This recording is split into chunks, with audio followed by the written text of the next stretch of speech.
Zimbabwe has endured perhaps one of the longest-running economic and political sanctions in Africa. Even on the back of a new constitution and a fresh mandate for President Robert Mugabe, relations with the West remain at best lukewarm.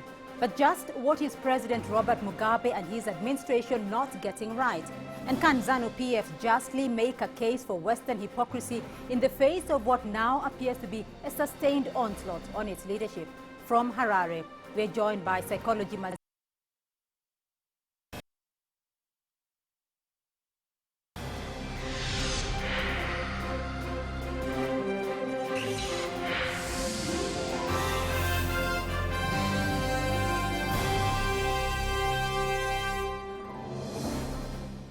Zimbabwe has endured perhaps one of the longest-running economic and political sanctions in Africa. Even on the back of a new constitution and a fresh mandate for President Robert Mugabe, relations with the West remain at best lukewarm. But just what is President Robert Mugabe and his administration not getting right? And can ZANU-PF justly make a case for Western hypocrisy in the face of what now appears to be a sustained onslaught on its leadership? From Harare, we're joined by Psychology Maziwisa, the ZANU-PF deputy spokesperson. In Johannesburg is Dr. Gilbert Kadiagala, a professor of international relations and head of the Department of International Relations at the University of Witwatersrand. Dr. Kadiagala has previously taught comparative politics and international relations in Kenya, Canada, and the United States. In studio with me is Professor Israel Kodiaga, the Director of Programs, Research and Strategic Development at the African Center for International Studies here in Kenya. Welcome to the program today. But before we begin discussions, let's take a look at why the 15-nation Southern African Development Community leaders want the sanctions against President Mugabe's government lifted.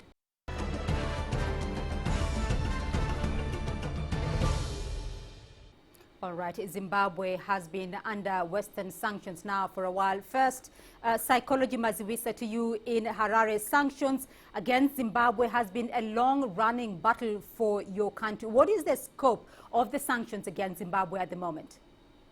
Well, they are quite widespread. They cover a whole wide spectrum, particularly the economic sector. They were intended, at least as far as we are concerned, to effect regime change in Zimbabwe and to advantage one political party over another. So what we have seen, in particular since 2001, was a deliberate attempt by Britain, America, and their allies to make the economy of Zimbabwe scream for purpose of making sure that there is a certain level of disaffection within Zimbabwe, and that the people of Zimbabwe revolt against a democratically elected government. All right. They wanted to bring about a regime that is amenable to their economic interests, and we continue to see those sanctions today. They've caused terrible damage to our economy. There was hyperinflation in 2009 of unprecedented proportions. Widespread unemployment in Zimbabwe. Our industries were shut down. Our agricultural sector has not been performing. And yet Zimbabwe was at one point the breadbasket of Africa. We have, I think, in the recent years become a basket case ourselves. Psychology, I'm going to jump in there and ask you, though. You talk about Western sanctions being designed to cause regime change there in Zimbabwe. How would you describe, though, the political situation in Zimbabwe before the sanctions, and what has changed? Well, before the sanctions, we had a very happy situation. And I'm not just talking politically or economically. I'm talking even socially. Everybody was happy. We were certainly a very happy nation indeed. Parents were proud, kids were going to school, and they knew, for example, that after college it was easy for them to get employment. The agricultural sector was certainly a very strong sector. Our industries were very vibrant. The political situation was stable. We had regular elections, we had political stability in the country, and we had elections that were deemed, even by the international community, by Britain, by America, as being free and fair. That was before President Mugabe embarked on the land redistribution program, a program that obviously affected Britain because they had vested interests. President Mugabe decided we need to redistribute the 12 million hectares of land, which was just in the hands of a handful of people, just over 3,000 white commercial farmers, and gave it to nearly 500,000 ordinary Zimbabweans. So that's when we saw sanctions coming through. We were a very happy nation. Our shops were full. All right, and, Psychology will come to the land distribution issue in just a moment. But let me jump in here and get Dr. Kadiagala's view on this. You've heard what Psychology has said about the sanctions in Zimbabwe. Do you think, though, that the Zimbabwean situation has changed sufficiently for all Western sanctions to be removed? Yeah, you know, the sanctions have been gradually relaxed over the years, even though I think it's clear that they were imposed in 2002. But before last elections, I think there had been a move by some of the Western countries to relax these sanctions. So I think that there is momentum within Zimbabwe for change that is going to encourage the lifting of these sanctions. The only problem is, I think, the people who lifted the people who imposed sanctions were not even invited as election observers during the last elections. I think it would have been a good gesture for the Zimbabwean government to have invited the Western imposers of sanctions to show them that, in fact, things are improving. But I think the country is moving forward, and in to the short term, to the medium term, I don't really see the relevance of these sanctions anymore. All right. But I think the Zimbabweans have shown that, in fact, they are a resilient country. All right, Psychology, just to you briefly, though, the European Union this week lifted sanctions on a Zimbabwean diamond mine, but has still kept some other sanctions in place there. What reasons are being given for the partial relaxation of other sanctions? They have, I think what is happening is that they are in the process of lifting sanctions against the Zimbabwe Mining Development Corporation. We believe that is a positive step in the right direction. And what that also demonstrates clearly is that it confirms our long-held view that these sanctions on Zimbabwe are not targeted sanctions. They are sanctions meant to damage our economic prospects, meant to change a regime that was selected by the people of Zimbabwe and meant to impose on the people of Zimbabwe a leader who is clueless about our interests and somebody who will give in to Western interests, British and American interests in particular. But let me just respond to one of your panelists there who is saying, we need new leadership in Zimbabwe, or at least America needs new leadership in Zimbabwe before they can lift sanctions. That is not for them to decide. The prerogative to change governments in Zimbabwe lies exclusively with the people of Zimbabwe. And that is why we're an independent country. We are a sovereign country. We don't interfere with the domestic affairs of Britain or America. We would like this country to appreciate that we're an independent country, and at least on July 31st, the people of Zimbabwe affirmed their support for those policies and for the leadership that has changed their lives in a very meaningful way over the years. All right. Dr. Kadiagala, the destiny of the Zimbabwean people belongs to the Zimbabwean people and not to the United States of Britain. Your response? We have to find a middle position between the radical position which says we are an independent, Zimbabwe is an independent nation, it doesn't need to be preached upon by outsiders, vis-a-vis the moderate position that says there are sanctions in place. And these sanctions came about because of a recognition that, in fact, something was wrong in Zimbabwe. So the Zimbabweans, I think, should be able to come to the more moderate position to say, we are going to address some of the grievances that the people who impose sanctions are putting to the table. So I think we can negotiate. There can be a negotiated settlement to this problem of sanctions.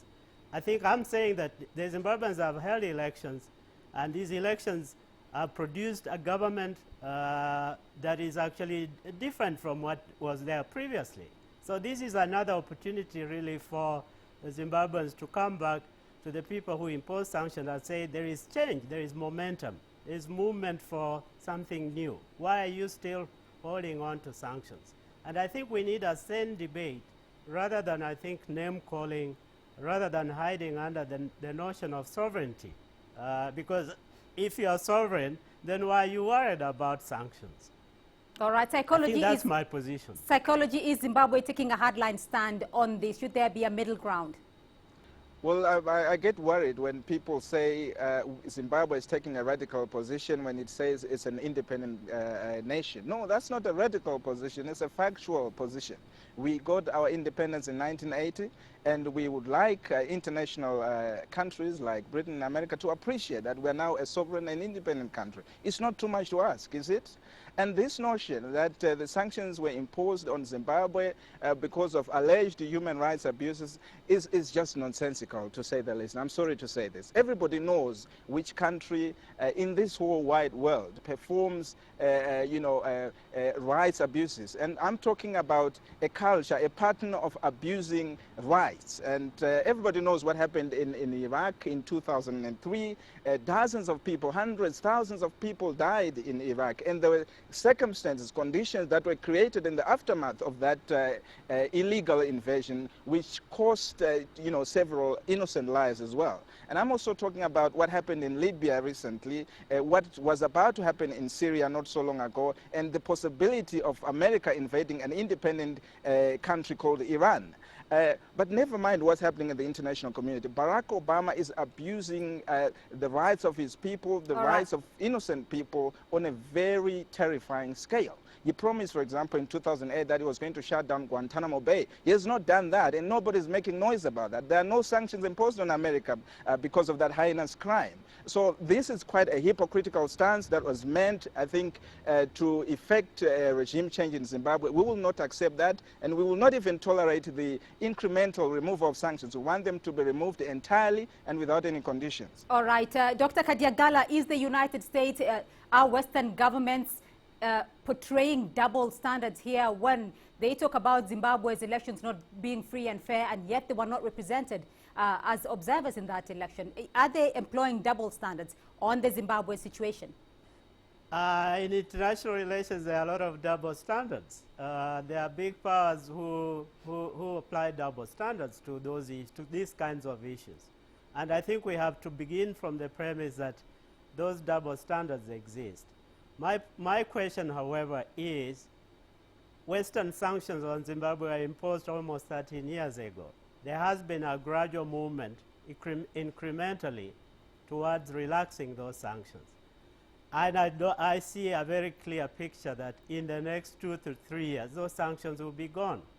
But my point is, we cannot revisit the past about double standards. We cannot revisit the issues about why did these sanctions come about. I think it's up to the Mugabe government really to stand tall and say, we are actually meeting you midway. We are doing some of the things that you've been asking us to do. We've held elections. We have a new constitution. We have a new government. There is going to be a gradual transition to a new dispensation in Zimbabwe. So I don't think the issue of regime change is going to happen anymore. All right, Dr. Kadiagala, the removal of sanctions, though, was initially pegged, as you talk about it, on free and fair elections. Now the United States says, and I quote, that U.S. sanctions policy will occur only in the context of credible, transparent, and peaceful reforms that reflect the will of the Zimbabwean people. How do we gauge this? How does the United States gauge this, if, as you say, things are improving? I mentioned that there was a lost opportunity when Western countries were not invited as observers to the elections. And it would have been a very simple gesture on the part of the Zimbabwean government to say, you know, you've been crying for credible elections. Why don't you come and observe this one? So, I mean, it would not have made much of a difference, but it was a good gesture to put them on the spot. All right, Gilbert Kadiagala in Johannesburg and Psychology Maziwisa in Harare. Do stay with us. We'll return to this discussion in a moment.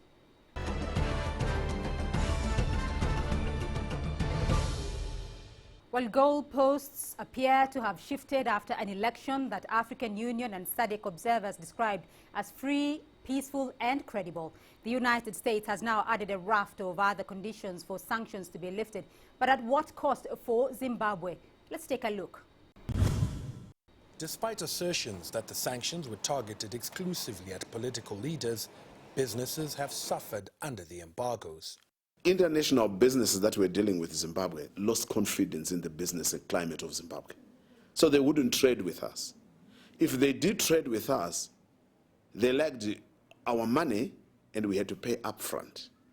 Where we used to have credit terms, they're non-existent. This unfavorable scenario meant the business model had to change almost overnight. Inflation spiraled, shortages of raw materials became the order of the day, and thousands of skilled workers fled in search of better wages. Companies were left counting the costs. I have lost millions. And I can quantify that by telling you that I think I've lost over 25 million US dollars in terms of this business. Before sanctions, we were able to produce on the market and exports more than 30,000 refrigerators a year. Sanctions came in, we produced less than 1,000. The impact was universal as businesses across sectors battled to stay afloat. I can tell you that is the common position in many industries in this country. They would have had almost over 90% lost opportunity in terms of income, in terms of profitability, and in terms of growth of the business. As the political winds change direction, businesses waiting expectantly. Current economic performance, though improved from the lows of 2008, remains subdued with a GDP of just $4 billion. An ambitious target to grow the economy to $100 billion by 2030 is being pursued. I asked if the economy is ready to meet the lofty projections once sanctions are removed. Customers have lost the confidence in you. We have lost in terms of technology improvement. We have lost in terms of new changes that are taking place in the whole in the country as a whole, or in the whole world trading economy. So it is at a cost. We're going to do that. After years in the proverbial cold, companies like this are warming up to the news that sanctions could soon be a thing of the past. The hope is that activity can get back to the levels of yesteryear. Farai Mwakutuya, CCTV, Harare, Zimbabwe. Well, still with us on the program from Harare is Psychology Maziwisa, the ZANU-PF deputy spokesperson. In Johannesburg is Dr. Gilbert Kadiagala, and in studio with me is Professor Israel Kodiega. First to you, Dr. Kadiagala, in Johannesburg. Now, we've just heard the devastating impact that the sanctions have had on Zimbabwe. In the end, though, it is the Zimbabweans that have suffered on this. Have the sanctions against Zimbabwe, though, met their intended objective? Yes and no. Yes, because they have at least demonstrated Western concerns about the kinds of abuses that were going on. And over the years, those abuses have declined. You recall that 5 years ago, there was, in the last 5 years, there was a government of national unity, which was a good demonstration that, in fact, sanctions had worked. Sanctions haven't worked, and that is the no component. The no part of it is they are still in place because I think there is a recognition that Mugabe is still in place. And therefore, if that is the objective, to get rid of Mugabe, then sanctions haven't actually succeeded in that respect. Psychology, though, what's your take on that? Well, I think people need to continually disabuse themselves of this notion that they can put up, a raft of measures whose intention is to remove President Mugabe or ZANU-PF from power.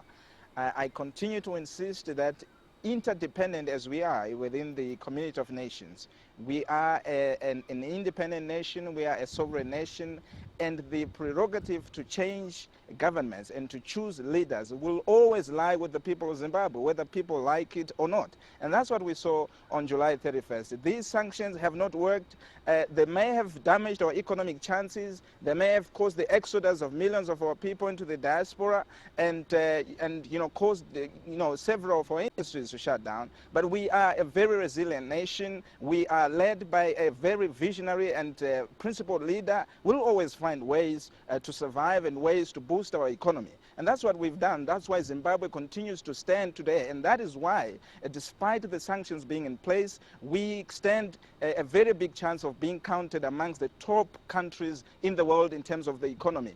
These countries that are now beginning to have this so-called gradual process towards the lifting of sanctions are realizing, I think eventually, that they made a terrible mistake by imposing sanctions on Zimbabwe, because they have actually suffered economic challenges as a result of that. They can't come to Zimbabwe and venture into a mining sector and other viable industries in Zimbabwe. We will continue to survive as a nation. We are saying to these people, Zimbabwe is open to do business, but we will not sacrifice our independence and sovereignty just because we want to befriend nations and just because people want to impose their ideas on Zimbabwe. We will continue to insist on the fact that we are a free nation. We are within an interdependent society. Yes, we agree, but the fact remains that Zimbabwe gained its independence in 1980. We would like people to respect that. All right, Professor. Thank you very much. Yes. One, the European Union is in a hurry to remove the sanctions because of the diamond market. And Belgium, being the leader of diamond market in Europe, is uncomfortable with the continuation of the sanctions because they are losing out business-wise. Two, when we are talking about the issues that have actually led to all these things, you must understand that there are three primordial issues that are critical here. Number one is the land redistribution program.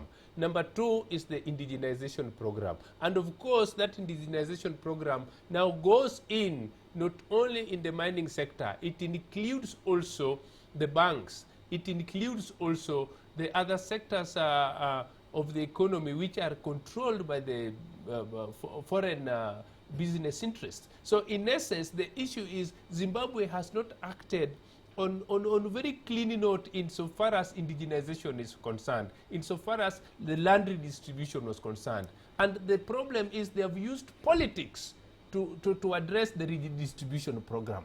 They have also used politics to address the indigenization. Because when the indigenization law says 51% of shares in foreign-owned companies must be owned by indigenous black Zimbabweans, that's a good idea. But those indigenous black Zimbabweans themselves must be entrepreneurial. They must have entrepreneurial spirit. They must be people who can invest and also grow industry. Zimbabwe at the moment is going to be pursuing an indigenization program here. How is that going to be viewed now against this whole issue of partial relaxation of sanctions? You know, we want the diamond mines in Zimbabwe. How is all this going to sit with Western powers? First of all, the Western powers must be patient with the Zimbabweans. Zimbabweans have suffered decades of intolerable domination. Don't forget, right from the days of Cecil Rhodes to Ian Smith, Zimbabweans never benefited from their resources. So the West must recognize that, one, Zimbabweans have a right to their resources, and if they don't get it correctly, they will resort to other methods of getting it. We are going to wind up in a moment, but your final comment here. Do you think, I mean, because Zimbabwe is not the first African country to have come under Western sanctions, Sudan is another case, Kenya at some point, do you think that sanctions, though, are still an appropriate tool in today's age to achieve intended objectives of democratization, for instance? One, sanctions are a very good tool for purposes of helping regimes that are not observing international law to change. However, it is the double standards in the application of those sanctions which make the sanctions fail. As in the case South Africa, during the Botha regime, governments, countries were advocating for sanctions, but America and Britain maintained constructive engagement, arguing that sanctions would only hurt the black South Africans. So you can see the concept of double standards. All right, Dr. Kadyagala, do you think, though, that sanctions are still appropriate in African countries today in areas where democratization has become the norm rather than the exception? You know, as long as you are independent, as long as you can run your own affairs, as long as you can run your own economy without external interference, you should not be worried about sanctions. Sanctions are only coming about because most of these countries are vulnerable to external forces. So they have to be responsive to external forces. We have to acknowledge that, in fact, there are double standards. But if we manage our own affairs well, then why would we be worried about sanctions?